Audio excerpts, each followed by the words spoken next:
সুজলা সুফলা শস্য শ্যামলা আর ভোলা ভালা মানুষে ভরা শান্তির এক গ্রাম, যেই গ্রামের অহংকার সম্মান রবি নামের এক হাট্টাগাট্টা মধ্যবয়স্ক মানুষ। হাসি তামাশা নাচে গানে যখন এদের সময় আরামেই কেটে যাচ্ছিল, তখনই এক মধ্যরাতে ঠিক 2:30 এক অশরীরী ঠক ঠক ঠক করে টোকা দিয়ে যায় সবার দরজায়। এরপরেই মহামারীর মতো পুরো গ্রামে ছড়িয়ে যায় এক আতঙ্ক। এই আত্মা কাউকে দিনে দুপুরে ধাওয়া করে মাথা ফাটায়, কাউকে ঠাস ঠাস করে কানের নিচে দুটো চড় দিচ্ছে, তো কাউকে ঘুমের মধ্যে খুঁচিয়ে ডেকে বলছে বাইরে আসো তো, আজ তো তুমি শেষ। তো কারো জানালায় জোরে জোরে বাড়ি দিয়ে বলছে আত্মাদের বাসা ভাড়া দাও নাকি। পুরো গ্রাম যখন এই আত্মার তাণ্ডবে গ্রাম ছাড়া চিন্তায় মশগুল, তখনই জানা যায় এই আত্মা নাকি সমেশ্বর নামের দূর এক গ্রামের সুলোচনার আত্মা। কিন্তু প্রশ্ন হলো, এই সুলোচনা হঠাৎ কেন এই গ্রামে আসলো, আর কেনই বা ভোলা ভালা এক ছেলের ঘাড়ে চেপে পুরো গ্রামকে নাস্তানাবুদ বানাচ্ছে। এই রহস্যের সমাধান করতেই আজ এক্সপ্লেন করব অকল্পনীয় সব মজাদার টুইস্ট, গা হিম করিয়ে হাসিয়ে পেট ফাটানোর মতো হরর কমেডি, আর শেষে চোখে পানি এনে তবে মুখে হাসি এনে দিয়ে কখনোই না ভোলার মতো সম্প্রতি মুক্তিপ্রাপ্ত মুভি সো ফ্রম সো। আর এই নামের মানেটা গল্পের মাঝেই বুঝিয়ে দিব। গভীর রাতে রজত নামের এক রং মিস্ত্রি একটা নতুন বাসার বেঞ্চের উপর ঘুমিয়ে আছে। তখনই কে যেন জানালায় জোরে জোরে বাড়ি দেয়। দরজার উপাস থেকে লম্বা লম্বা নখের বিভৎস এক আত্মা তার হাত বাড়িয়ে রজতের দিকে তেড়িয়ে আসে।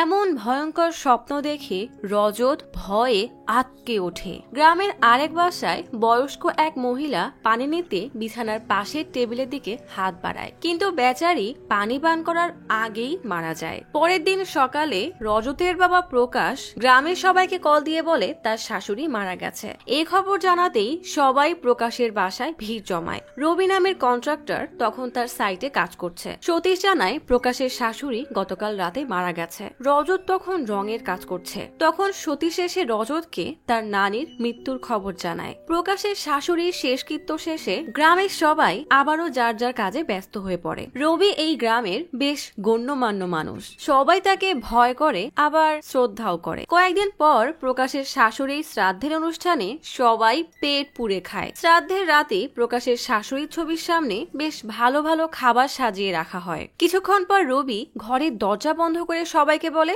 সবার ফোন সাইলেন্ট করো, আর কেউ জোরে কথা বলবে না। সবাই ফোন সাইলেন্ট করলেও রবির নিজের ফোনই জোরে বেজে ওঠে। বেচারা লজ্জায় জলদি ফোন বন্ধ করে দেয়। এদিকে রজত নানির শেষকৃত্যে এসেও নন্দিনী নামের এক মেয়েকে দেখে তার চোখ সরাতেই পারছে না। তবে নন্দিনী নিজেও জানে যে রজত তাকেই পছন্দ করে। গ্রামের সবার চোখ ফাঁকি দিয়ে রজত তার ফোন নম্বর চিরকুটে লিখে কাগজটা নন্দিনীর পায়ের কাছে ফেলে দেয়। কিছুক্ষণ পর রজত খেয়াল করে নন্দিনী তার ফোনে কি যেন করছে। তখনই ঘরের মধ্য থেকে রজতের ফোন বেজে ওঠে। ক্রাশ কল দিয়েছে।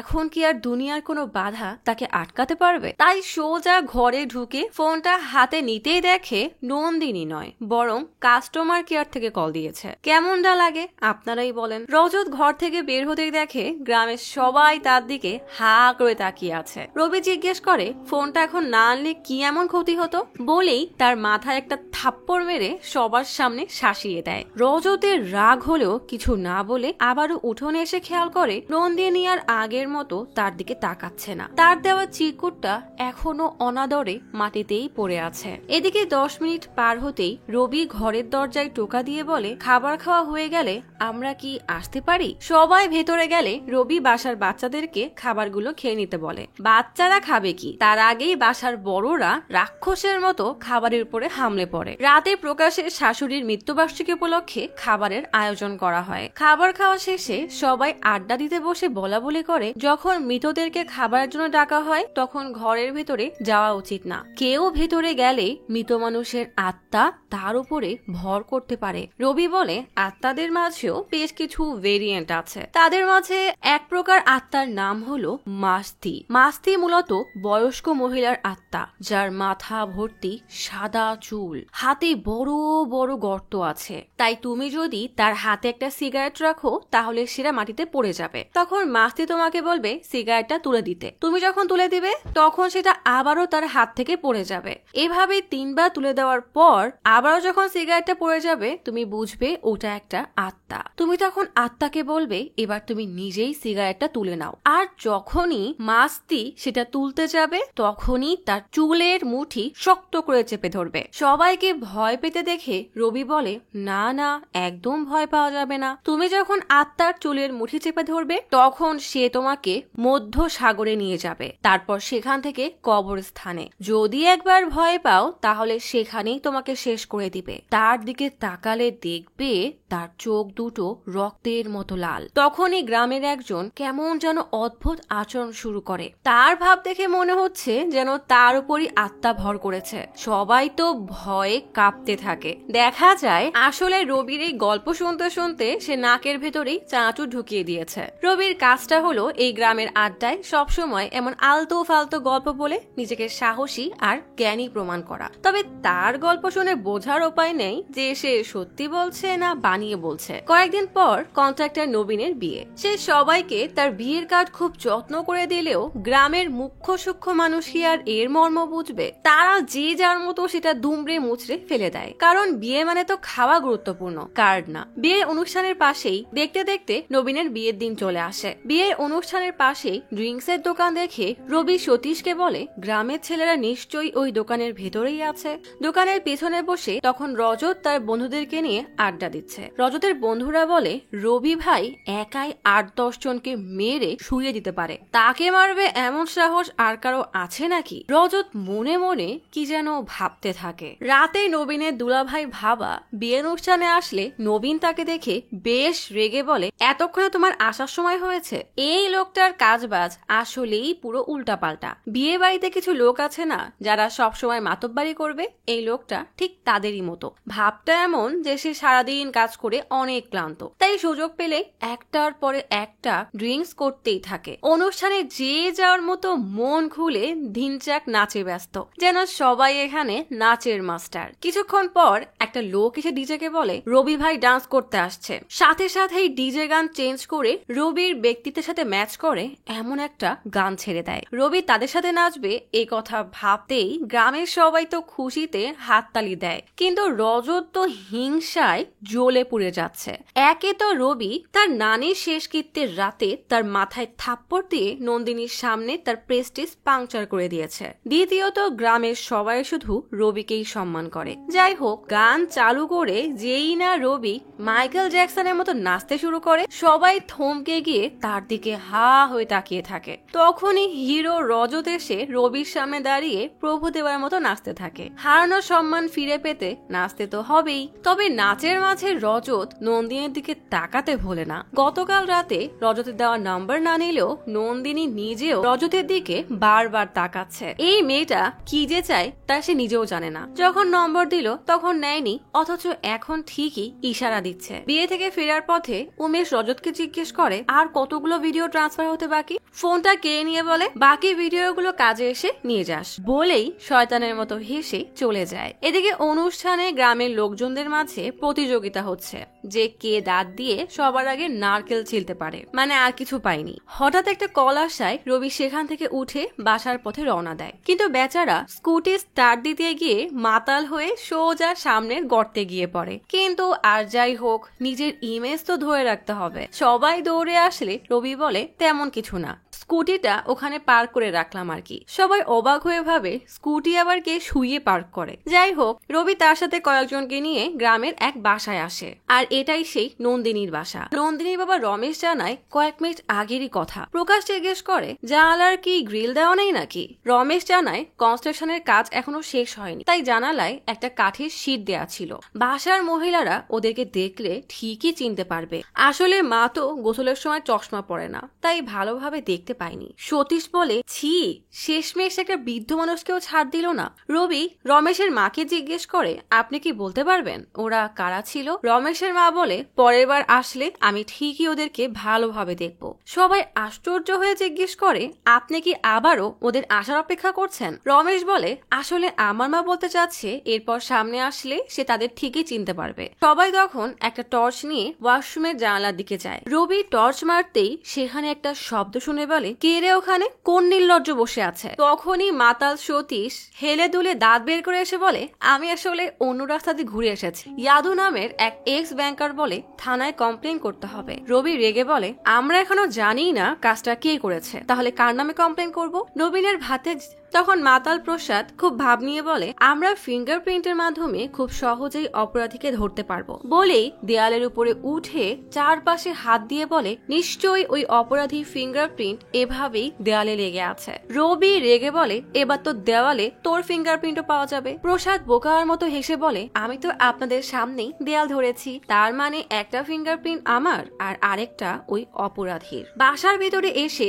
সতীশ রমেশের মাকে বলে আপনার যতবার ইচ্ছা আপনি গোসল করেন, আমাদের রবি ভাই সব সামনে নিবে। মানে এই সতীশ হলো রবির একেবারে অন্ধ ভক্ত। সকাল হতেই পুরো গ্রামের মানুষ রজতের বাসায় ভিড় জমায়। চারিপাশে কানাঘুষো চলছে।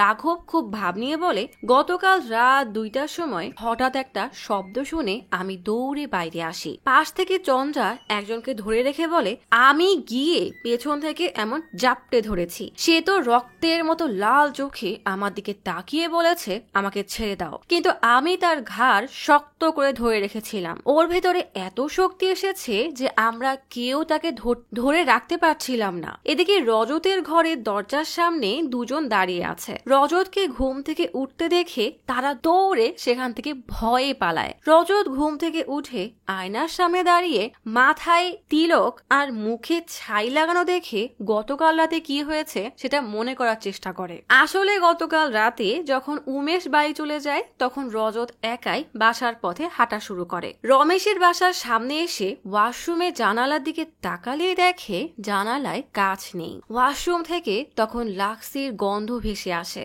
বেচারা জানালা দিয়ে উকি দেয়। সে ভেবেছিল হয়তো তার ক্রাশ নন্দিনী তখন গোসল করছে।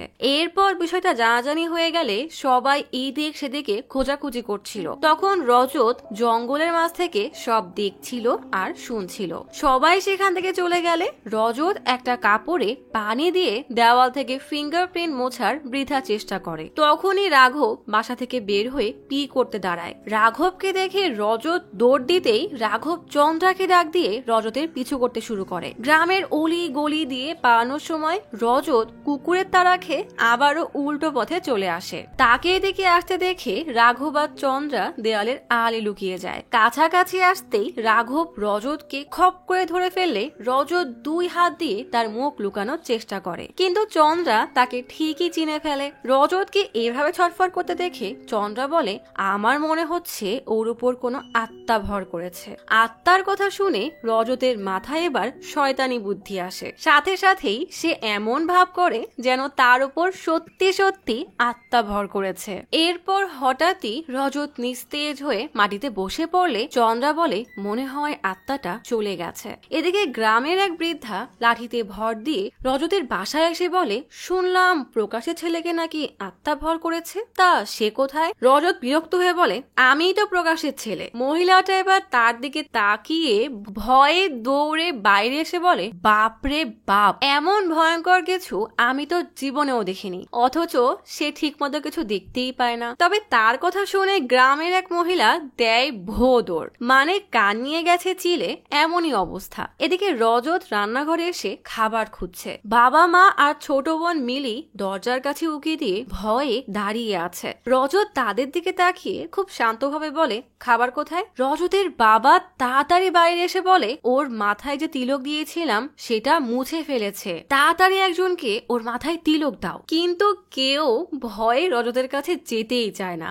একজন বলে, আমার মনে হয় আমাদের এখন তান্ত্রিককে ডাকা দরকার। তান্ত্রিক মারা গেছে, তবে তার ছেলে প্রসাদ তো এখন এইসব কাজ করে। তান্ত্রিকের বাসায় এসে ইয়াদু প্রসাদকে বলে, তোমার বাবা অনেক শক্তিশালী তান্ত্রিক ছিল, তার ছেলে হিসাবে তোমার সেই প্রথা চালিয়ে যাওয়া উচিত। আজ থেকে তোমার নাম প্রসাদ না, বরং প্রসাদ তান্ত্রিক। প্রসাদ কিছু বলতে যাওয়ার আগেই ইয়াদু বলে, আরে আমরা জানি তুমি পারবে, ঘরে বসে বসে মাছি মারার চাইতে আত্মা মারা ভালো, চলো। প্রসাদ বেশ সাহস নিয়ে তান্ত্রিকের বেশ ধরে রজতের বাসায় আসে। সবাই তার দিকে এমন ভাবে তাকিয়ে আছে যেন আত্মা প্রসাদের উপরেই ভর করেছে। সবাইকে নিজের দিকে এভাবে তাকিয়ে থাকতে দেখে বেচারা আরো বিব্রত হয়ে যায়। জীবনের প্রথমবার আত্মা তাড়াতে এসেছে। উল্টাপাল্টা কিছু হলে গ্রামবাসীর মার একটাও মাটিতে পড়বে না। তখনই রজত তাকে কল দিলে সাথে সাথে প্রসাদ ফোনটা উল্টে রেখে দেয়। যজ্ঞ করার সবকিছু রেডি করে মন্ত্র পাঠ করার বইটা দেখে বেশ কষ্টে মন্ত্র পাঠ করতে থাকে, যেন তার দাঁতটাই ভেঙে পড়ে যাবে। সবকিছু রেডি করে আগুন ধরাতেই বড় সড় এক আগুন দেখে গ্রামের এক চাচি বলে, তাড়াতাড়ি পালাও, কখন না জানি পুরো বাসায় আগুন ধরিয়ে দেয়। সবকিছু রেডি হয়ে গেলে প্রসাদ ভয়ে ভয়ে রজতের ঘরের দিকে এগোয়। বেচারা যাবে না, তারপরও দুজন তাকে ঠেলে ঠুলে রজতের ঘরের সামনে নিয়ে আসে। কিন্তু দরজার সামনে আসতেই পেছনে তাকিয়ে দেখে তার সাথে কেউ নেই। ভয়ে ভয়ে দরজায় টোকা দিলে ইয়াদু এগিয়ে জোরে জোরে দরজায় বাড়ি মেরেই সাইডে লুকায়। সবাই উৎসুক নজরে দরজার দিকে তাকিয়ে আছে। রজত দরজা খুলতেই সবাই এদিকে সেদিকে তাকিয়ে বোঝায় যে তারা কিছুই দেখেনি। রজত দরজা খুলে প্রসাদকে এমন তান্ত্রিকের পোশাক পরে থাকতে দেখে দরজা লাগিয়ে খ্যাক খ্যাক করে হাসতে থাকে। তার হাসি শুনে সবাই বলে, এটা নিশ্চয়ই ওই পিচাসিনীর হাসি। ইয়াদু প্রসাদকে বলে, রজতকে জিজ্ঞেস করো তো ওটা কার আত্মা আর সে কি চায়। রজত এই কথা শুনে দেয়ালে একজনের ছবি দেখে দরজা খুলে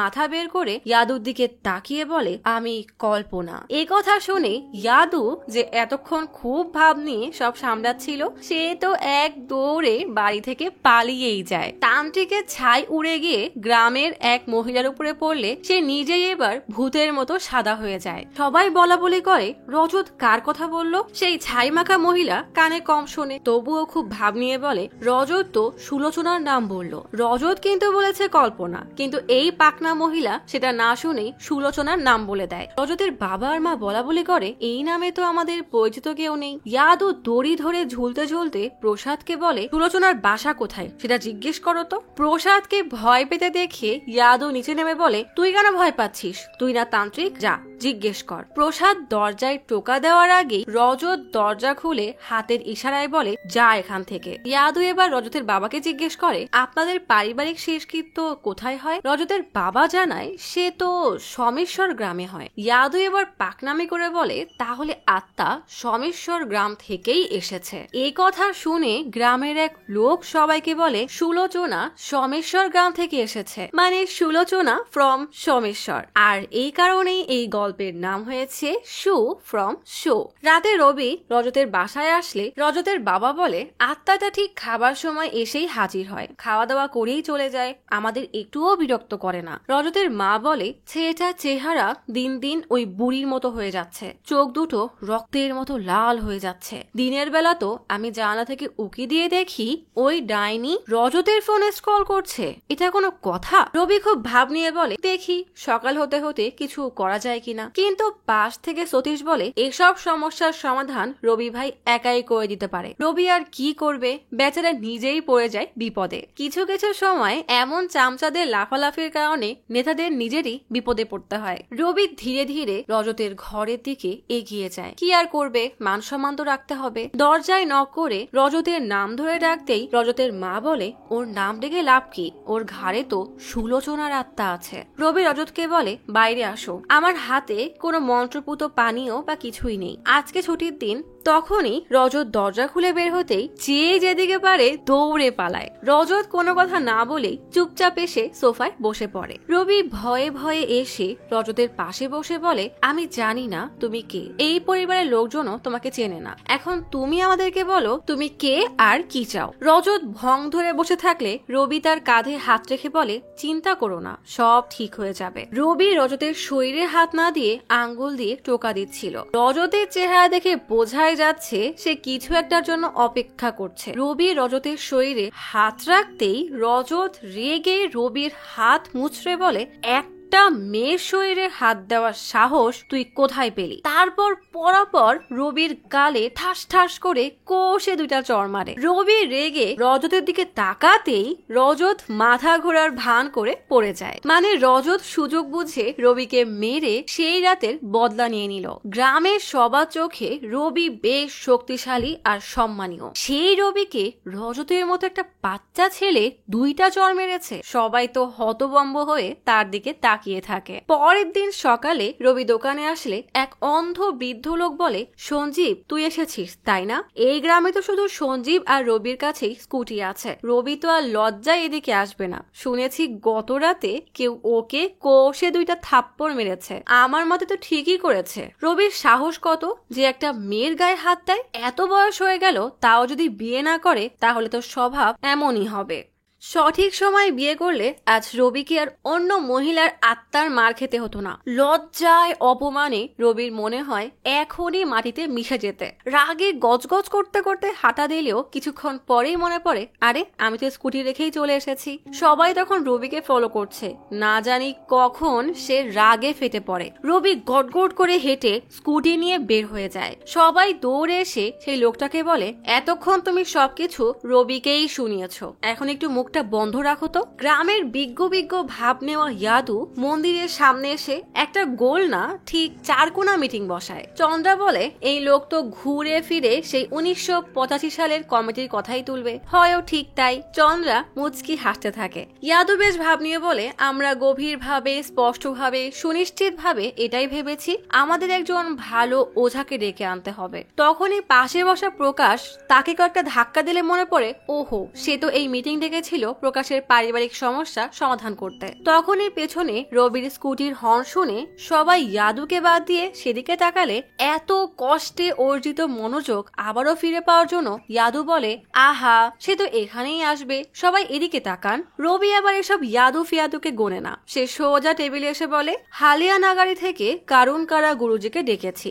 সবাই এবার কানা ঘোষা শুরু করে দেয়, কারণ কারুন কারা এখনকার নামি দামি গুরুজি, তাকে প্রায় টিভিতে দেখা যায়। ইয়াদু অবাক হয়ে জিজ্ঞেস করে, এমন নাম করা গুরুজিকে আনতে হলে তো অনেক টাকা লাগবে। রজতের হাতে মানে আত্মার হাতে চড় খেয়ে রবির হ্যাবি মান সম্মানে লেগেছে, তা তো আর বলতে পারছে না। তাই প্রকাশকে দেখিয়ে বলে, প্রকাশের পরিবারের ব্যাপার মানে আমাদের পুরো গ্রামের সম্মান জড়িয়ে আছে, তাই টাকা আমি দিব। কাল গুরুজিকে স্বাগতম জানাতে যেই যেই খরচ করতে হবে তা কমিটি করবে। এটা কিছু হইল। পরের দিন পুরো গ্রাম অধীর আগ্রহে গুরুজির জন্য অপেক্ষা করতে থাকে। গাড়ি থেকে গুরুজি নামতেই সবাই পারলে মালা পরিয়ে তার মুখটাই ঢেকে দেয়। ভিড় ঠেলে কোনো মতে তাকে সামনে আনলে এক বয়স্ক মহিলাকে তাকে পা ধোয়ানোর দায়িত্ব দেওয়া হয়। কিন্তু এই মহিলা আশেপাশে সবার পায়ে পানি দিলেও গুরুজির পায়ে পানির এক ফোঁটাও দেয় না। যাই হোক, গুরুজি আবার নরম মনের মানুষ।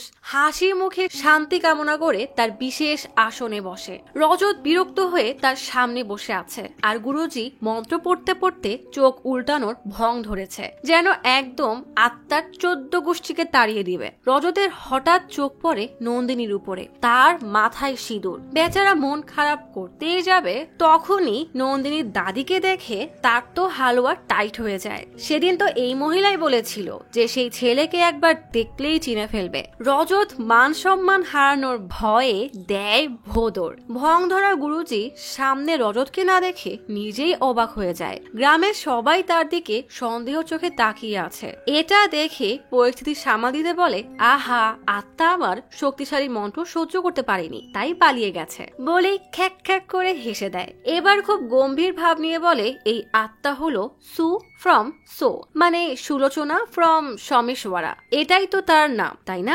রবি আর প্রকাশ অবাক হয়ে তাকালে গুরুজির অ্যাসিস্ট্যান্ট বলে, গুরুজি আসলে আত্মাদেরকে দেখতে পারে, কিন্তু এটা বলে না যে সে সব শুনে এখানে এসেছে। গুরুজি এবার 32 বারে দাঁত বের করে বলে, আত্মাটা এখানে কোনো উদ্দেশ্য সাধন করতে নয়, বরং পথ ভুলে চলে এসেছে। সে নিজেও আসলে চলে যেতে চাচ্ছে, তবে তার জন্য 3টা পদক্ষেপ মানতে হবে। সবার মুখে চিন্তার ছাপ দেখে বলে, আহা, ভয়ের কিছু নেই, আমি ভালো মানুষ, অত টাকা নিব না, আর এই জন্য আপনাদের ছেলেকে মারধরও করা হবে না। তো প্রথম পদক্ষেপ হলো পচা কাদার মধ্যে যে কচু পাওয়া যায় সেই কচুর রস রজতকে পান করাতে হবে। পচা কাদার কচুর রস, এটা ভাবতেই রজতের গা গুলিয়ে ওঠে। এ আবার কি বিপদ? গুরুজি বলে, ওই রস খেয়ে সে বমি করতেই আত্মা বের হয়ে যাবে।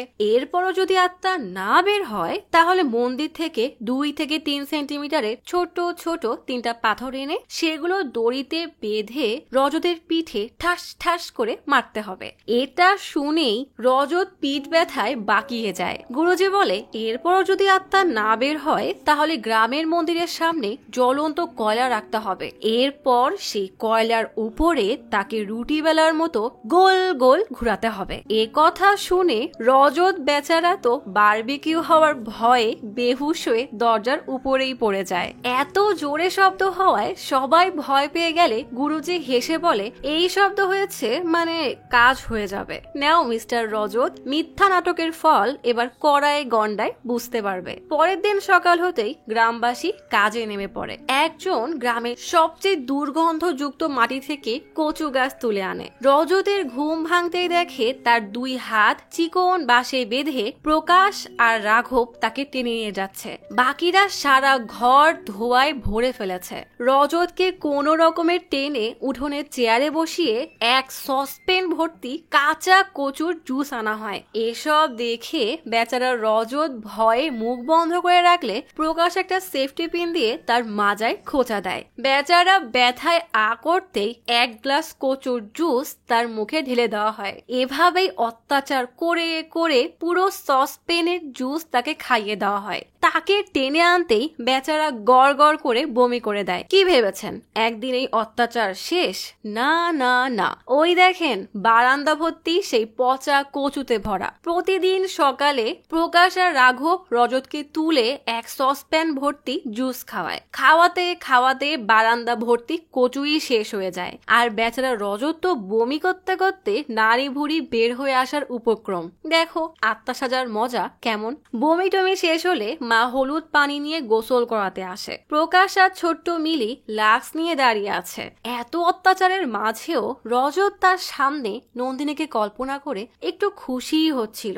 তখনই সেই অভিশপ্ত লাক্স সাবানের গন্ধ তার নাকে আসতেই সে দেয় এক ধমক। সাথে সাথেই সবাই ভয়ে দে দৌড়। ওই দেখেন চন্দ্রা তো এলাকা ছেড়েই পালিয়ে যায়। কচুর জুসে কাজ হচ্ছে না দেখে এবার 3 পাথরের চাবুকের পালা। জুস তাও রজত কোন রকমে গিলেছে, কিন্তু পাথরের মার না বাবা, এটা সহ্য করা যাবে না। তাই ভয়ে চেয়ার নিয়ে উল্টে পড়ে। পরের দিন সকাল হতেই ছেলে একদম ভদ্র মানুষের মতো পূজা শুরু করে দেয়। এই দৃশ্য দেখে মা দৌড়ে এসে বাবাকে ডাকতেই মায়ের চুল খোলা ভয়ানক রূপ দেখে বাবা এক লাফে উঠে হাঁপাতে থাকে। মানে এদের কাণ্ড কারখানা দেখে না হেসে পারবেন না। যাই হোক, মা বাবা আর মিলি উকি দিতেই রাজতকে পূজা করতে দেখে খুশিতে নাচতে থাকে। পরের দিনই পুরো গ্রামবাসীর সামনে গুরুজিকে সম্মান দেওয়া হয়।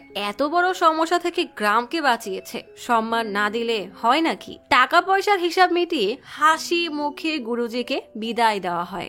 এতদিন অভিনয় করে ক্লান্ত রজত আজ ফাইনালি রঙের কাজ করতে চলে আসে। রজতকে আসতে দেখে কন্ট্রাক্টর উদয় আর উমেশের তো অন্তরাত্মা কাঁপতে শুরু করে। রজত জামা বদলাতে গেলে উমেশ উদয়কে বলে, আমাকে অন্য সাইড দেন, আমি এখানে কাজ করব না। উদয়ের নিজেরই তো ভয় করছে, তবুও উমেশকে লজ্জা দিয়ে বলে, ও রজতকে দেখে ভয় করছে নাকি? এত বড় ছেলে ভয় পেয়েছে, এটা বলাও তো লজ্জাজনক। তাই সে মুখে কিছুই স্বীকার করে না। তখনই রবি স্কুটি নিয়ে আসলে উদয় তার সাথে কথা বলতে যায়। জানালা থেকে সবার উপর তোপ ঝাড়া রবিকে উদয়কে ঝাড়তে দেখে রজতের মনে পড়ে সেদিন সে এই রবিকে কেমন মারটাই না দিয়েছিল। সেটা মনে পড়তেই খ্যাক খ্যাক করে হাসতে থাকে।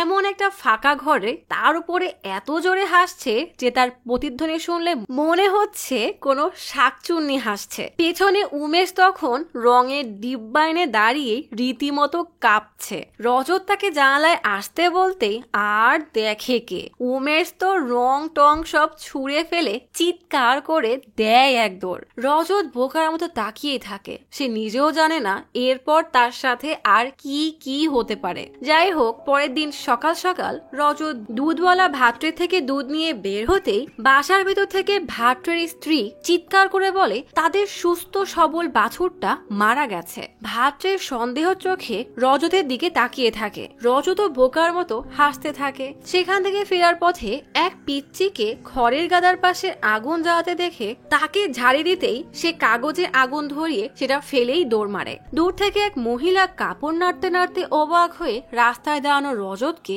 এভাবে ইশারা করতে দেখে তাকিয়ে থাকে। সাথে সাথে খড়ের গাদায় আগুন লেগে গেলে সে তো ভয়ে দেয় দৌড়। আসলে মহিলা যেখানে দাঁড়ানো সেখান থেকে ওই বাচ্চাটাকে দেখা যায়নি, তাই সে ভেবেছে এটা রজতের কাজ।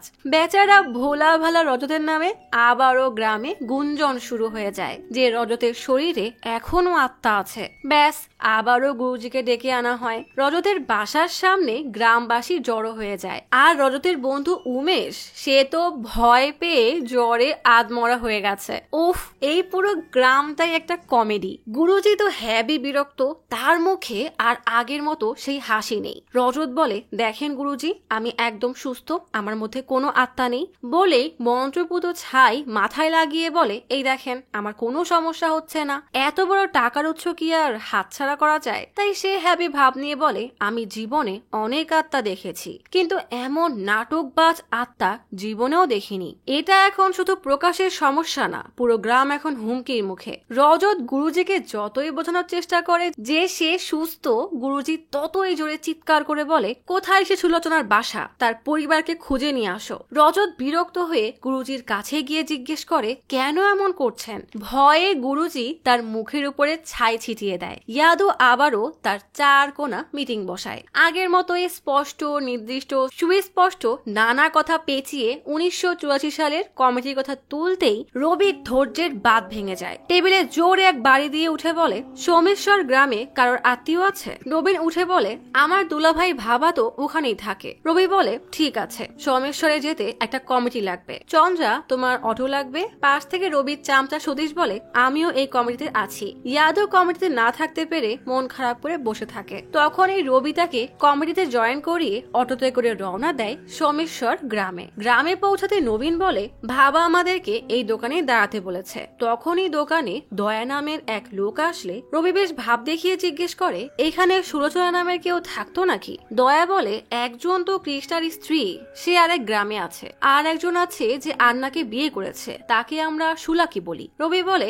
না না, এরা না। তখনই দয়াকে একটা লোক ডাক দিলে দয়া কেমন যেন সন্দেহ চোখে এদেরকে দেখতে থাকে। ভাবা তখন এসে সবাইকে নিয়ে সুলোচনার বাসার পথে হাঁটা শুরু করে। একটা পুরনো জরাজীর্ণ বাড়ির সামনে এসে সে বাসায় ঢুকে সুলোচনাকে ডাকতে থাকে, কিন্তু সবসময় ভাব দেখানো রবি কেন যেন চুপ করে থাকে। তখনই লাজুক এক মেয়ে উকি দিতেই রবির মুখ থেকে আর একটা শব্দ বের হয় না। ভাবা মেয়েটাকে জিজ্ঞেস করে, সুলোচনা কোথায়? মেয়েটা মানে ভানু দেয়ালে টাঙানো তার মায়ের ছবি দেখিয়ে বলে, আমার মা তো 5 বছর আগেই মারা গেছে। রবি মহিলার ছবি দেখে বলে, না না, আমরা ভুল জায়গায় এসেছি। বলেই দেয় হাঁটা। পেছন থেকে ভানু চিৎকার করে জিজ্ঞেস করে, কারা আপনারা? চাচা এসে জিজ্ঞেস করলে তাকে উত্তর দিতে হবে। কে শোনে কার কথা? রবি এখান থেকে কোন রকমে যেতে পারলে বাঁচে। প্রকাশ গুরুজিকে জিজ্ঞেস করে, সেই সুলোচনা তো 5 বছর আগেই মারা গেছে, এটা কি সত্যিই তার আত্মা? গুরুজি বলে, আরে হ্যাঁ, এতে কোনো সন্দেহ নেই, কিন্তু তোমরা তোমরা মেয়েটা মানে ওই ভানুকে নিয়ে আসোনি কেন? সবাই রবির দিকে তাকালে ইয়াদু তার জমানো রাগ ছেড়ে বলে, এই গ্রামে তো ব্যাংকার থেকে কন্ট্রাক্টরের দাম বেশি। গুরুজি রবির কাছে এসে মেয়েটাকে না আনার কারণ জিজ্ঞেস করলে রবি বলে, আসলে 15 বছর আগে ওই বাসায় আমি বিয়ের জন্য সুলোচনার মেয়ে ভানুকে দেখতে গিয়েছিলাম। ভানু আমাকে পছন্দ করলেও আমি না করে দিই, কারণ আমার চাচা বলেছিল মোটা মেয়েকে আমার মতো চিকন ছেলের সাথে মানাবে না। গুরুজি রবির পা থেকে মাথা পর্যন্ত দেখে অবাক হয়ে তাকালে রবি বলে, না মানে তখন আমি অনেক চিকন ছিলাম তো তাই। গুরুজি বলে, তাহলে কি ভানুর মা তোমার সাথে বিয়ে দেওয়ার জন্যই এই গ্রামে এসেছে? রবি ভয়ে আটকে উঠে বলে, খবরদার এমন কথা ভুলেও বলবেন না। গুরুজি বলে, আচ্ছা চিন্তা করো না, আমি অন্য কোনো ব্যবস্থা করব, তবে ভানুকে এখানে আনতে হবে। রবি তো আর যাবে না, তাই এই দায়িত্ব পড়ে ইয়াদুর উপরে। পরের দিন ইয়াদু ভানু আর তার চাচা থাম্বিকে নিয়ে আসে রজতের বাসায়। রজতের মা দৌড়ে এসে ভানুকে বলে, তোমার মা আমার ছেলের শরীরে ভর করেছে, দয়া করে তাকে সুস্থ করে দাও। ভানু দৌড়ে এসে রজতকে মা ভেবে জড়িয়ে কান্না করতে থাকে। রজত বেচারা বিব্রত হয়ে তাকে বলে, আপা আপনি আমাকে ভুল বুঝছেন, আমি আপনার মা। কথা শেষ করার আগেই সুলোচনার বচ্চার চাচা থাম্বি হুঙ্কার দিয়ে রজতকে তার ভাইয়ের বউ মনে করে বলে, জীবিত থেকে তো শান্তি দিসনি, এখন কি মরার পরও জ্বালাবি? নিজে তো মরে গেছিস, আমার ঘাড়ের উপর একটা বোঝা রেখে গেছিস। তোর মরার পর তোর শেষ কৃত্যটাও আমাকে করাতে হয়েছে। গুরুজি তাকে যতই বোঝানোর চেষ্টা করে যে রজতের উপরে আত্মা ভর করেছে, ততই শয়তান থাম্বি চিৎকার করে বলে, ওর যদি ভর করারই হতো আমাদের পরিবারের কারোর উপর ভর করতো, এই গ্রামে কেন আসলো? প্রকাশ বলে, আমি ভানুর সব খরচ উঠাতে পারবো, আপনার অসুবিধা হলে ওকে এখানে রেখে যান। এবার তো থাম্বির রাগ আরো বেড়ে যায়। সে চিৎকার করে বলে, ওই আত্মাকে বলেন আমার পরিবারের কারোর উপরে ভর করতে, তার যা লাগে আমি করে দিব, আর খবরদার আর কেউ যেন এই বিষয় নিয়ে আমাদেরকে বিরক্ত না করতে আসে।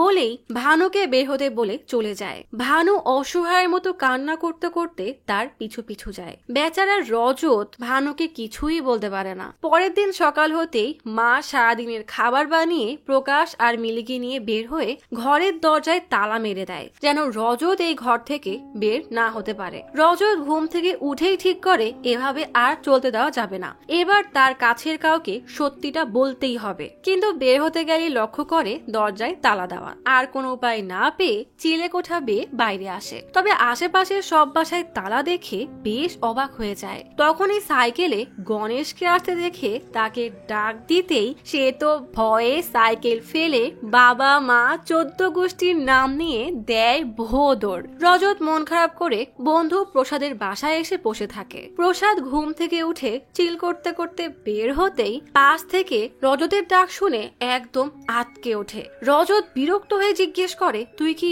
ভয় পাচ্ছিস? ভয়ে প্রসাদের মুখ থেকে একটা কথাও বের হয় না। রজত বলে, জানিস এসব শুরু হয়েছিল ওই লাক্সের গন্ধ থেকে। তারপর ওয়াশরুমে উকি দেই, এরপর পালাতে গিয়ে ধরা পড়ে ভূত ধরার ভান ধরি। বলদ প্রসাদের ভয় তাও কাটে না। রজত মনের কষ্টে বলে, এসব তো আর পরিবারকে বলা যায় না, কিন্তু তুই যদি খবরদার কাউকে বলেছিস তাহলে তোকে গলা টিপে মারবো।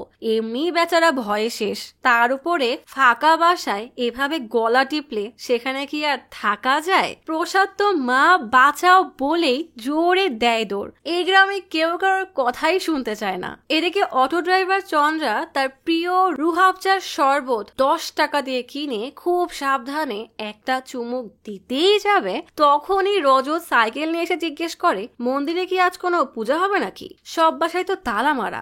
ভয়ে চন্দ্রার প্লাস্টিকের সেই গ্লাস চাপ দিয়ে জুস ফেলে দেয় দৌড়। রজত এবার এগিয়ে সতীশের কাঁধে হাত রাখতেই সে হাতের কলা কোন রকমের মুখে পড়ে দেয় এক দৌড়। চন্দ্রা আর সতীশ এবার দোকানদার রাজকে নিয়ে চিন্তায় পড়ে যায়। সে কোথায় গেছে কে জানে। ওই যে দোকানের এক কোনায় লুকিয়ে উল্টো দিকে ফিরে কাঁপতে কাঁপতে ভূত তাড়ানোর মন্ত্র পড়ছে। রজত চুপচাপ তার পেছনে দাঁড়িয়ে দেখছে যে সে কি করছে। আশেপাশে কোনো শব্দ না পেয়ে রাজ বাইরে এসে রজতকে না দেখে যেই না নিশ্চিন্ত হয়, তখনই রজত পেছন থেকে ডাকলে বেচারা রাজ ভয়ে উল্টে পড়ে মাথায় ফাটিয়ে নেয়। রজত তাকে উঠাতে গেলে সে ভয়ে কাঁপতে কাঁপতে কোনো রকমে উঠিয়ে বেঞ্চ টেন্স টোপকে যান হাতে নিয়ে পালায়। এদের কাণ্ড দেখে আমি হাসির ঠেলায় লিখতে পারছি না, আপনাদের কি হবে কে জানে। যাই হোক, রাতে রজতের বাবা মা চুপটি করে শুয়ে আছে। তখনই রজতকে দরজা খুলতে শুনে ভয়ে দম বন্ধ করে নেয়। রজত বের হতেই মা বাবাকে ডাকলে বাবা তোর নাক ডেকে ঘুমের ভান ধরে, আর মা কি করবে, কম্বল চাপা দিয়ে ঘুমিয়ে পড়ে। রজত তখন তার আরেক বন্ধু উমেশের রুমের জানালায় এসে তাকে লাঠি দিয়ে খুঁচিয়ে বাইরে ডাকে। উমেশ ঘুমের ঘরে তাকে না বলে অপর পাশে ফিরে চোখ বুঝতেই তার সন্দেহ হলে পেছনে তাকায়। রজত সাথে সাথেই বোকার মতো হেসে বলে বাইরে আয়। এবার আর যাবা কই? উমেশ বাবা মা বলে চিৎকার করতেই রজত ওই এলাকা ছেড়েই পালায়। রজত দৌড়াতে দৌড়াতে চন্দ্রার সামনে এসে দাঁড়ায়। চন্দ্রা বেচারা একটু ফোনে কথা বলছিল। যেই না সামনে রজতকে দেখে অমনি ফোন ফেলে দিয়ে ঘরে গিয়ে স্ত্রীর কাছে লুকায়। এদিকে রজতের বোন মিলি বসে বসে ড্রয়িং করছে। হঠাৎ ভাইকে দরজা ধাক্কাতে শুনে তাকাতেই রজত বলে আমাকে পানি দাও, গলা শুকিয়ে যাচ্ছে। মিলি কিচেন থেকে পানি নিয়ে দরজায় দাঁড়াতেই সেখান থেকে বিভৎস চামড়াবিহীন একটা হাত বের হয়ে এসে তাকে টেনে ভেতরে নিয়ে যায়। মিলি ভয়ে উপরে তাকাতেই দেখে সাদা পোশাক, বড় বড় নখের এক রাক্ষসী শূন্যে ভাসছে। ভয়ানক এই স্বপ্ন দেখে মিলি হাত পা গুটিয়ে বাবার মাকে বলে তাড়াতাড়ি বের হও, এ বাসায় আর থাকবো না। মা বাবাকে বলে এ বাসায় আমারও ঘুম হচ্ছে না, চলো আমরা চন্দ্রার বাসায় যাব। তিনজন খুব সাহস নিয়ে বের হতে দরজা খুলতেই সামনেই রজতকে হাঁপাতে দেখে ভয়ে বরফ হয়ে দাঁড়িয়ে থাকে। রজত অবাক হয়ে জিজ্ঞেস করে কোথায় যাচ্ছ? মিলি তো ভয়ে দেদর, আর মা ঘুমের মধ্যে হাঁটছে এমন নাটক করে, আর বাবা নাক ডাকার ভান করে চোখ বুজে দেয় হাঁটা। কি যে এক আত্মার অভিনয় করতে গিয়েছিল, তার কারণে গ্রাম তো দূরের কথা, নিজের পরিবারই পর হয়ে গেছে। সকাল হতেই রজতের জ্বালায় অতিষ্ঠ গ্রামবাসী তার বাসার সামনে ভিড় জমায়। বাবা মা মিলি কয়েক রাত না ঘুমানোর জন্য ঝিমোচ্ছে, আর গুরুজি তার গুরুকে কল দিয়ে রীতিমতো কান্না করে বলে আপনার শেখানো সবকিছু এদের দিয়ে করিয়ে ফেলেছি, তবুও এই হতচ্ছাড়া আত্মা যাচ্ছেই না। গুরু বলে তাহলে আমি ওখানে আসছি। গুরুজি বলে না না, আপনি আসলে সবাই জেনে যাবে আমি আপনার চেলা হয়েও গুরু হওয়ার ভান ধরেছি। গুরু তো রেগেই কল কেটে দেয়। তখনই প্রসাদের মা এসে বলে এই রজতের কারণে আমার ছেলে এত ভয় পেয়েছে যে তাকে আইসিইউতে ভর্তি করাতে হয়েছে। জ্বর তো এখন ব্রেনে উঠে গেছে, ওর যদি কিছু হয়ে যায় না তাহলে ওই গুরুজিকে আর প্রকাশ তোমার পরিবারকে কাউকে আমি ছাড়বো না। চন্দ্রা বলে হ্যাঁ, এর জন্যই তো আমার মোবাইলটাও হারিয়ে গিয়েছে। গণেশ বলে কাল তো আমি সাইকেল রেখে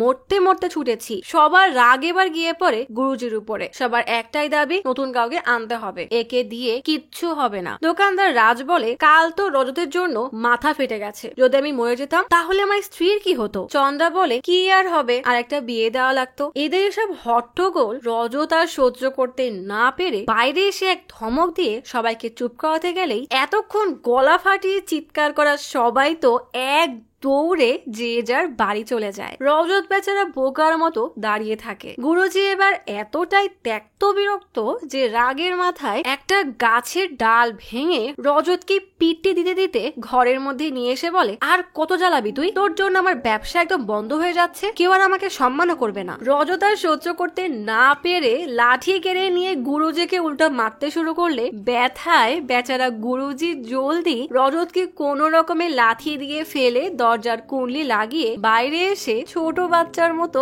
ব্যথায় কান্না করতে থাকে। গুরুজির কান্না শুনে বাসার সামনে সবাই জড়ো হয়ে গেলে গুরুজি চোখের পানি মুছে নিজেকে কোনো রকমের সামলে বাইরে এসে বলে আমাকে তোমরা প্রশ্ন করছিলে তাই না? আমি চলে গেলে তোমরা কেউ একে সামলাতে পারবে? এর একটাই উপায়, সবাই গিয়ে সুলোচনার মেয়ে ভানুকে নিয়ে আসো। সে আসলে তবেই আমি এর ভূত তাড়াবো, নয়তো আজই আমি চলে যাব। বলো কেউ ওকে আনতে পারবে? সবাই ভয়ে চুপসে যায়, কারণ থাম্বি সেদিন হুমকি দিয়ে গেছে এরপর আবার গেলে কি না কি হয় কে জানে। গুরুজি নিশ্চিন্ত হয়ে যায় যে সে এবার এদের উপর দোষ চাপিয়ে নিজে পালাবে। তখনই নবীন বলে হ্যাঁ আনতে পারবো। ব্যাস, গুরুজির পালানোর প্ল্যান শেষ।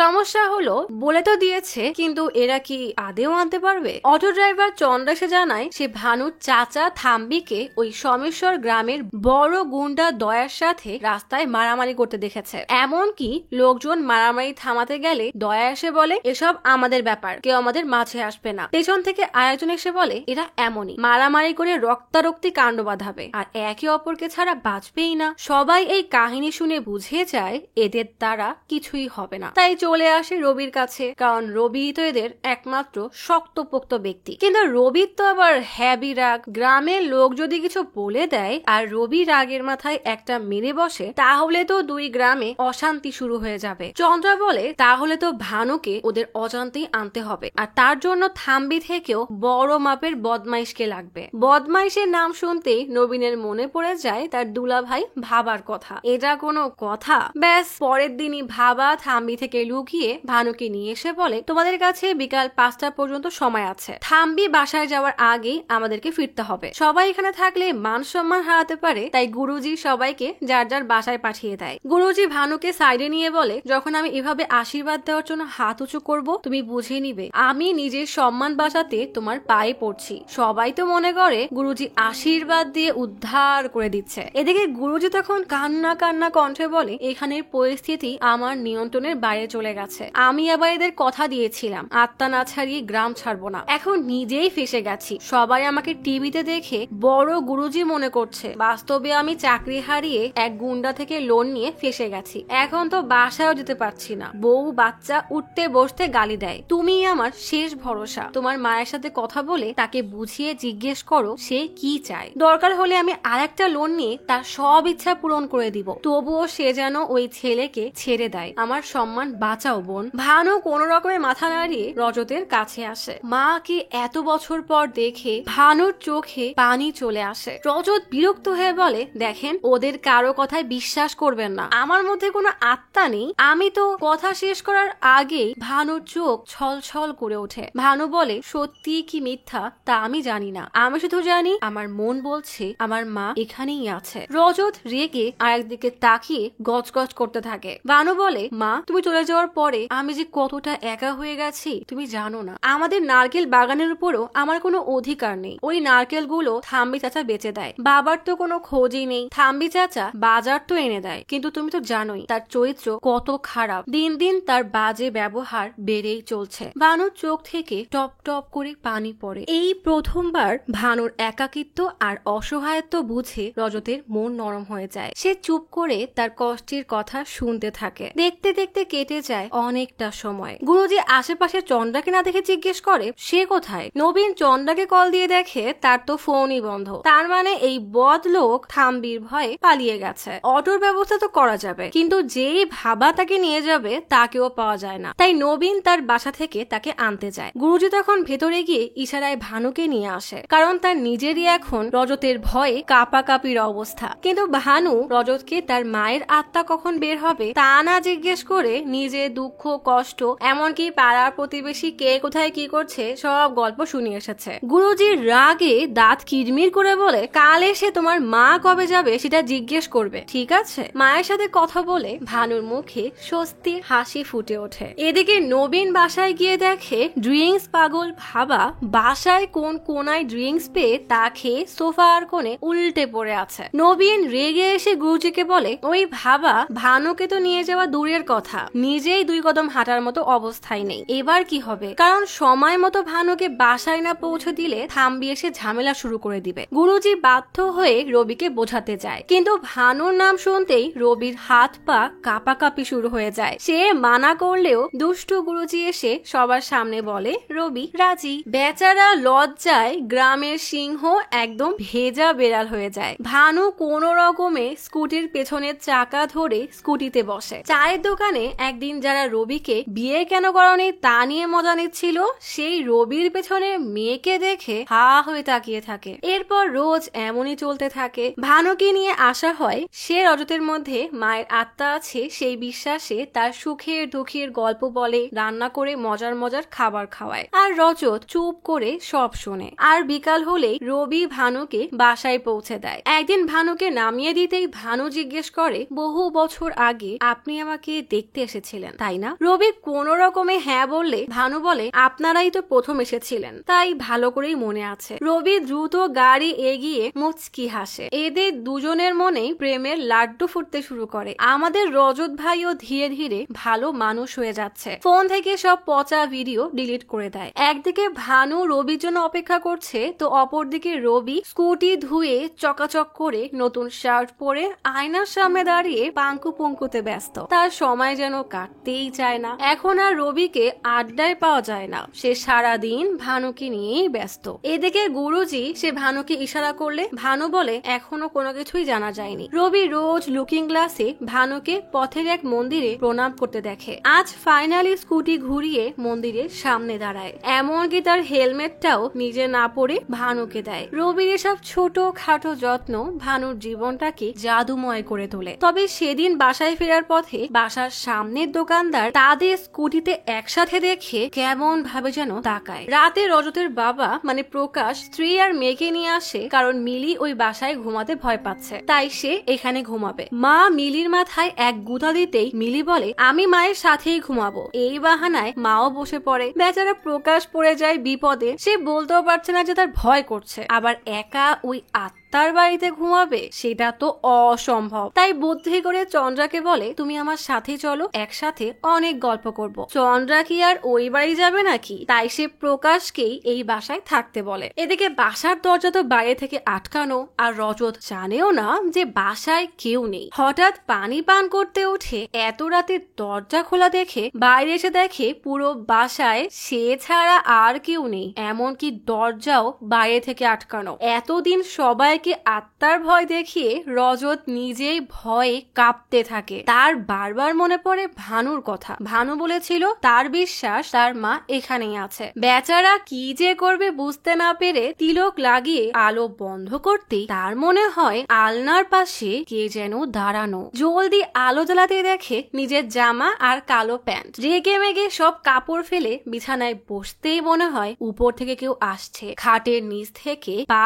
টানলো বলে বেচারা ভয়ে কাচুমুচু হয়ে জানালার দিকে তাকাতেই দুইটা হাত জোরে জোরে কাছে থাবা দেয়। বেচারা তো ভয়ে অজ্ঞান হওয়ার দশা। তখনই বাইরে থেকে ভানুর গলায় নিজের নাম শুনে কোন রকমের সাহস জুটিয়ে দরজার কাছে আসতেই ভানু দরজা খুলে তাকে জড়িয়ে হাঁপাতে থাকে। বেচারির পুরো শরীর ঘামে ভেজা, সে যেন মায়ের আঁচলে আশ্রয় নিয়েছে। ঠিক সেভাবেই রজতকে ধরে রাখে। ভানু কিছুটা শান্ত হয়ে ঢক ঢক করে পানি পান করে জানায় সে যখন গভীর রাতে ঘুমে মগ্ন, হঠাৎ দরজায় জোরে জোরে ধাক্কানোর শব্দে কেঁপে ওঠে। দেখা যায় তার দরজায় টেবিল আর ভারী ভারী ট্রাঙ্ক দেওয়া, যেন কেউ দরজা ভেঙে ঢুকতে না পারে। ভানু তবুও ভয়ে ভয়ে দরজায় যেতেই রান্নাঘর থেকে শব্দ শুনে তাকাতেই দেখে তার চাচা থাম্বি চিলেকোঠা বেয়ে নেমে এসেছে। ভয়ে তার পুরো শরীর ঠান্ডা হয়ে যায়। সে দ্রুত সব বাক্স সরিয়ে দরজা খোলার চেষ্টা করলে শয়তান থাম্বি এসে তার গলা চেপে দেওয়ালের সাথে চেপে বলে আর কতদিন অপেক্ষা করাবি, তাড়াতাড়ি খাবার খেয়ে নে, না হলে এরপর তোর কপালে খাবারও জুটবে না। এত বছর তোর রাজি হওয়ার জন্য অপেক্ষা করেছি, আর না। বলেই রান্নাঘর থেকে খাবার আনতে গেলে ভানু কোন রকমে বাক্সগুলো সরিয়ে দরজা খুলে বের হয়। সামনের বাসার জানালায় তাকাতেই দেখে প্রতিবেশী মহিলা তার দিকে তাকিয়ে আছে। ভানু ভাবে হয়তো সে সাহায্য করবে, কিন্তু সেই মহিলা ছেলে বলে ওই থাম্বির সাথে ঝামেলা জড়িয়ে লাভ নেই, ঘুমিয়ে পড়ো, বলেই আলো বন্ধ করে দেয়। তখনই থাম্বি এসে ভানুর মুখ চেপে বাসার ভেতরে নিতে গেলে ভানু কোন রকমে তাকে ধাক্কা দিয়ে ফেলে দৌড়ে মায়ের কাছে মানে রজতের কাছে আসে। সে এতটা ভয় পেয়ে গেছে যে এত রাতেও সে এত রাস্তা পাড়ি দিয়ে এসেছে।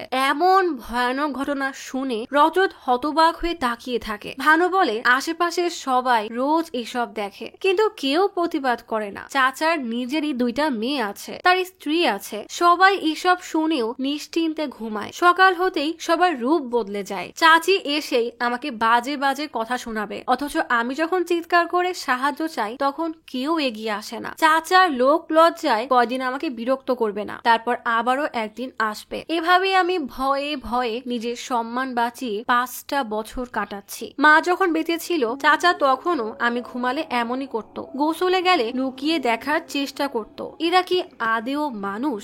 আজ প্রথমবার রজত তার ভুল বুঝতে পারে। সে লজ্জায় অপরাধ বোধে মাথা নামিয়ে নেয়। এত রাতে এখানে থাকা ঠিক হবে না। তাই ভানু রজত থেকে বিদায় নিয়ে বাসার পথে হাঁটতে থাকে। রজত মায়ের মতো তাকে পথ দেখায়। হেঁটে হেঁটে তো আর আরেক গ্রামে যাওয়া যাবে না। রবির স্কুটি চেয়ে নিয়ে বের হয়। সারাটা রাস্তা ভানু নীরবে চোখের পানি ফেলতে থাকে। আজ তার বিয়ে হয়নি বলে আর তার পরিবার বলতে কেউ নেই বলে শুধু চাচা নয় বরং গ্রাম ফুলিয়ে ঘুরে বেড়ানো সব সুপুরুষেরা রাত হতেই হায়নার মতো তার দরজায় টোকা দেয়। একা দেখলেই বাজে কথা বলে। এসব কিছু পাত্তা না দিয়ে রোজ রাতে ভয়ে ভয়ে দরজার পাশে বসে সে নিজেকেই নিজে পাহারা দেয়। কারণ একা মেয়ের জন্য সবাই দিনে দয়া দেখালেও রাত হতেই সবাই হয়ে যায় হায়না। রজত ভানুকে বাসার সামনে নামিয়ে তার সাথে ঘরের ভেতরে ঢুকতেই দেখে থাম্বি সেখানেই নেশার ঘোরে ঘুমিয়ে গেছে। ভানু মায়ের ছবি দেখিয়ে বলে, তুমি দয়া করে কয়দিন এই মন্ত্রপুত তিলকটা পড়বে না। আমি মায়ের সাথে একটু কথা বলতে চাই। মা যদি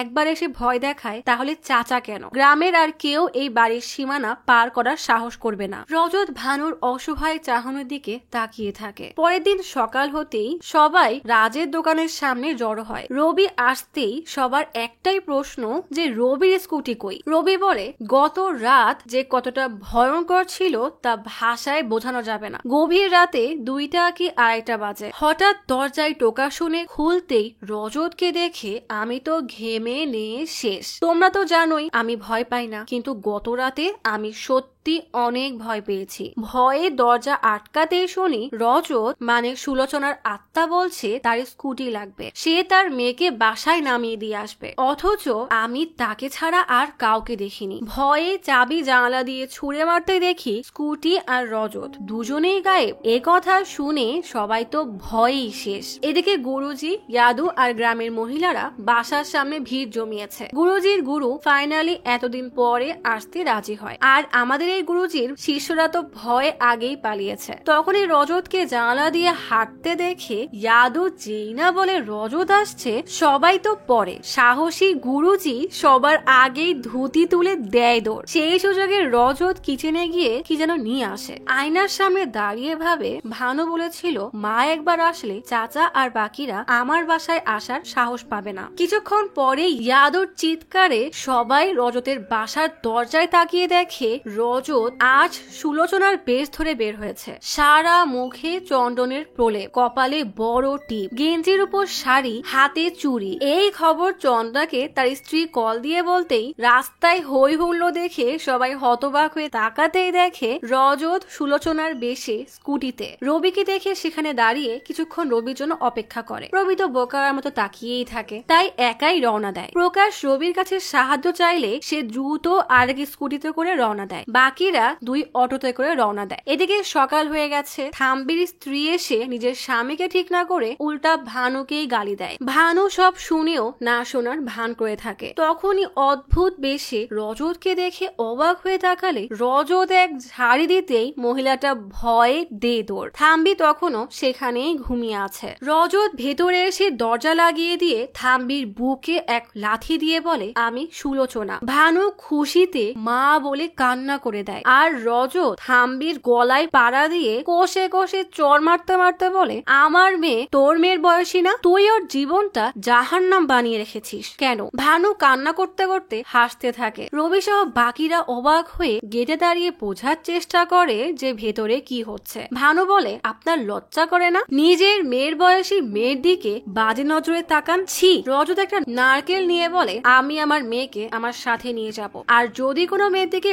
বাজে নজরে তাকাস বলেই সেই নারকেল দিয়ে তার মাথা ফাটিয়ে দেয়। এত লোক দেখে ততক্ষণে থাম্বির বন্ধু আর এলাকার গুন্ডা দয়া তার গ্যাং নিয়ে এসে জিজ্ঞেস করে, এখানে কি বিয়ে হচ্ছে নাকি? ভেতরে ভানু তার ব্যাগ নিয়ে বের হয়ে এতদিনের জমা রাগ নিয়ে থাম্বিকে কষে চড় মেরে বের হতেই দয়া জিজ্ঞেস করে, কি হয়েছে? ভানু বুঝিয়ে বলার আগেই দয়ার এক লোক বলে, এরা তো থাম্বিকে মেরে মাথা ফাটিয়ে দিয়েছে, ব্যাস আর যাবা কই। সাথে সাথেই তারা রজতকে ধাক্কা দিয়ে দিয়ে ফেলে ইচ্ছা মতো মারতে থাকে। ভানু দৌড়ে এসে তাদের কাছে হাত জোর করে থামতে বলে। রবি এসে বলে মারামারির কি দরকার, শান্তিতেও তো কাজ হতে পারে। তখনই দয়া রেগে ভানুকে চড় দিতেই সে মাটিতে পড়ে যায়। ব্যাস, রবির মাথায় রক্ত উঠে যায়। সে এবার সিংহের মতো গর্জে উঠে বলে মেয়ে মানুষের গায়ে হাত দিস, পারলে আমাকে মার। ব্যাস, সবাই তার দিকে তেড়ে আসলে রবি একাই সব কটাকে মেরে তুলোধুনো করতে থাকে। দয়ার এক লোক বলে বাইরের লোক এসে গ্রামের লোককে মারছে, তোমরা কি চুরি পড়ে আছো? সাথে সাথেই সবাই এসে মারতে থাকে। রবি সবাইকে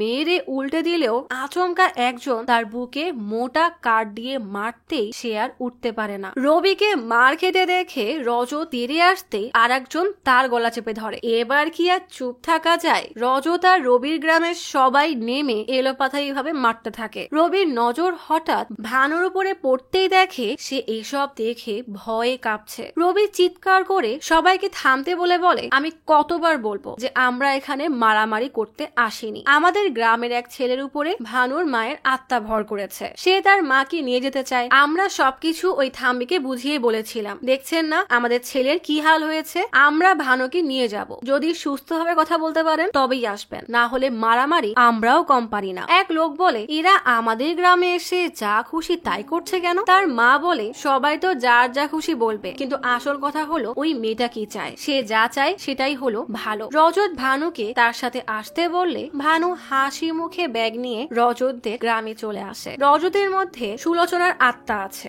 এমন ভাব নিয়ে সে গুরুজিকে ডেকে বলে যদি চান যে আমি চলে যাই তাহলে আজ থেকে আমার মেয়ে এখানেই থাকবে। কেউ যদি ওকে বিরক্ত করে তাহলে আমি আবারও এসে গ্রামে তাণ্ডব শুরু করে দিব। একজন বলে তাহলে তোর জন্য একটা বাড়ি বানিয়ে দিতে হবে, আর একা থাকলে তো সমস্যা, তাই ওকে বিয়ে দিতে হবে। পণ্ডিত ইয়াদু বলে আমার শালা সঞ্জীবার তো এখনো বিয়েই হয়নি, তাহলে বিয়েটা তার সাথেই হোক, দুজনেরই তো কেউ নেই। তবে সঞ্জীবের বয়সটা একটু বেশি হয়ে যায়। রজতের মা দৌড়ে এসে ভানুকে বলে আমাদের কাছে উপযুক্ত পাত্র আছে, তুমি রাজি তো? ভানু ভাবে সে হয়তো রবির কথা বলছে, তাই রজতের দিকে তাকালে রজত হ্যাঁ বলতেই সেও খুশি মনে হ্যাঁ বলে দেয়। কিন্তু যখনই সবাই সঞ্জীবার নাম নেয় বেচারি ভানুর মনটাই ভেঙে যায়। ইয়াদু দৌড়ে গিয়ে রবিকে বলে বিয়ের কথাটা তুমিই বলে দাও, তাহলে সবাই মেনে নিবে। রবি বলে গ্রামের সকলে এবং আম্মা মানে সুলোচনার সামনে আমি ভানুকে বলতে চাই, তার যদি কোনো আপত্তি না থাকে তাহলে আমি তাকে বিয়ে করতে চাই। খুশিতে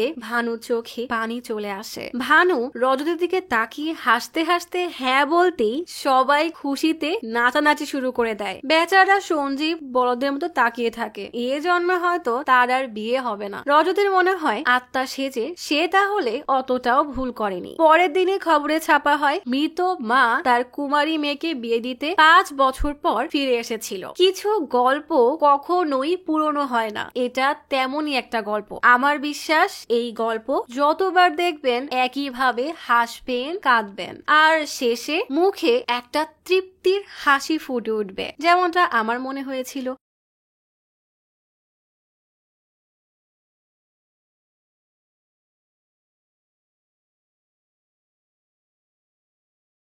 আজ তাহলে এখানেই চলে যাচ্ছি। শীঘ্রই ফিরবো নতুন অথবা পুরাতন ইউনিক কোনো মুভির গল্প নিয়ে। ফিরে আসা পর্যন্ত লাইক, কমেন্ট এবং সাবস্ক্রাইব করে অচিরার গপ্পসপের সাথেই থাকুন। পাশে থাকা বেল আইকনটি ক্লিক করে রাখুন। দেখা হবে পরের ভিডিওতে।